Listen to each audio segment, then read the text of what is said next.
Welcome to DVCon U.S. 2021. I'm Amit Kulkarni and I would be presenting the paper Evolution of CDC Recipe Learning Through Real Case Studies and Methodology Improvements, along with my co-authors Suhas DS and Deepmala Sachin.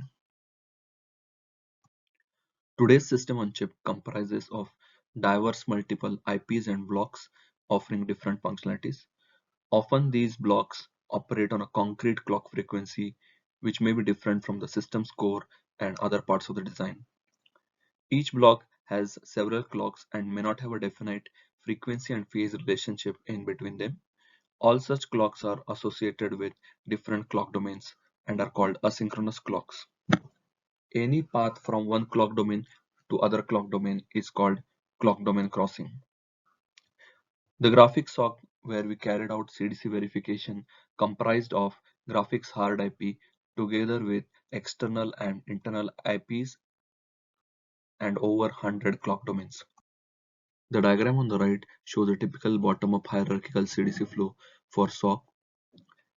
In the beginning, RTL and constraints are created for blocks and CDC static checks are run for the blocks. Then all the violations for the blocks are fixed and the abstract model which is generated for block is loaded at SoC along with the constraints at SoC, and CDC static checks are run for the SoC.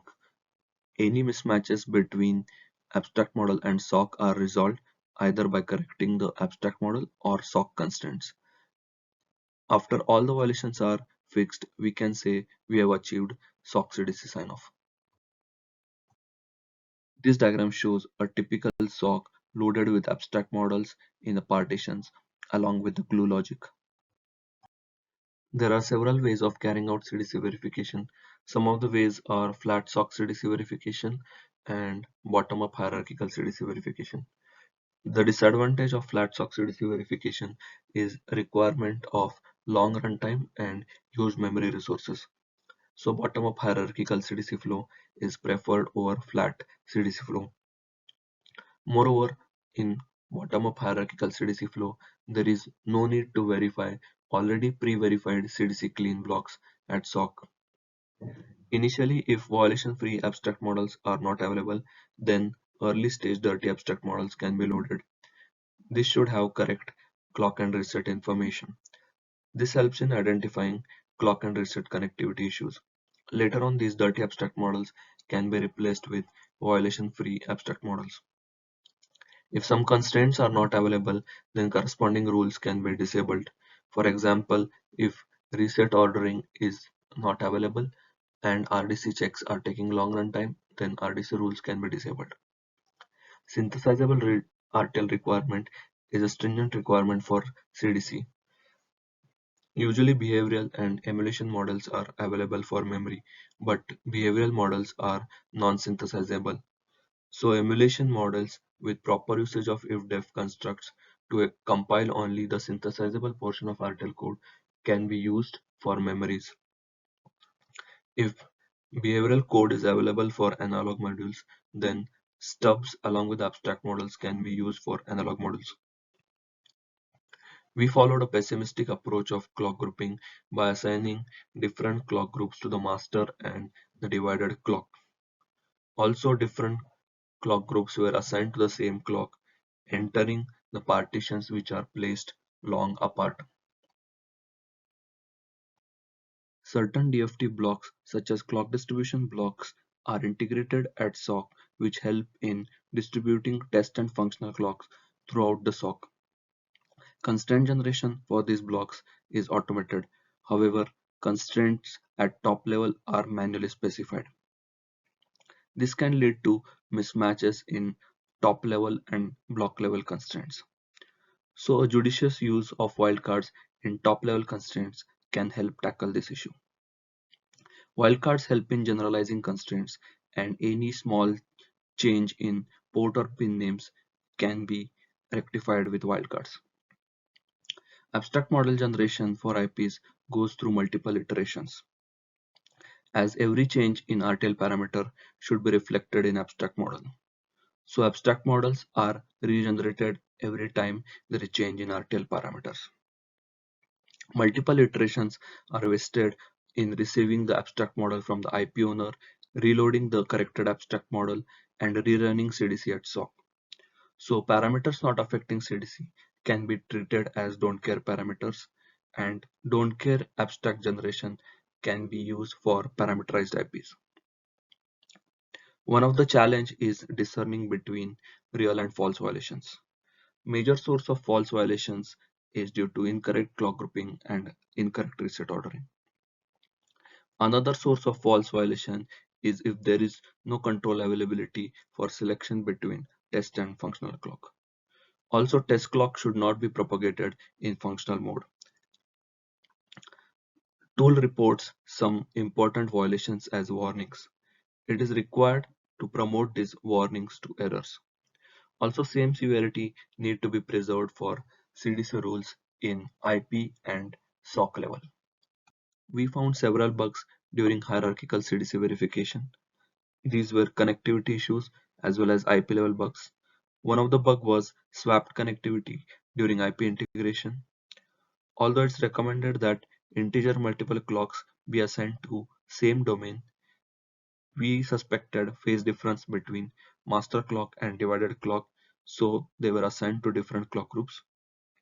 An unexpected clock domain crossing path was found between 200 MHz to 100 MHz clock. On further diagnosis, it was found that the data paths between 200 MHz and 100 MHz clocks were swapped. These kind of bugs can be found at an early stage. Incorrect connectivity between partitions placed long apart in SoC. Our graphic SoC is arranged into left and right partitions with a hard IP in between them.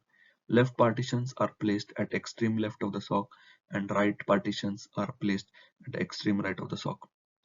No clock domain crossing path is expected in between these partitions.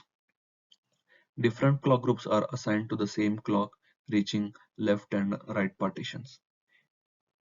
Any clock domain crossing path from par left to par right represents a potential connectivity issues. This kind of issues can be found early in the design cycle and save valuable place and route time. We assume that IPs are CDC clean. This assumption is verified at SoC level.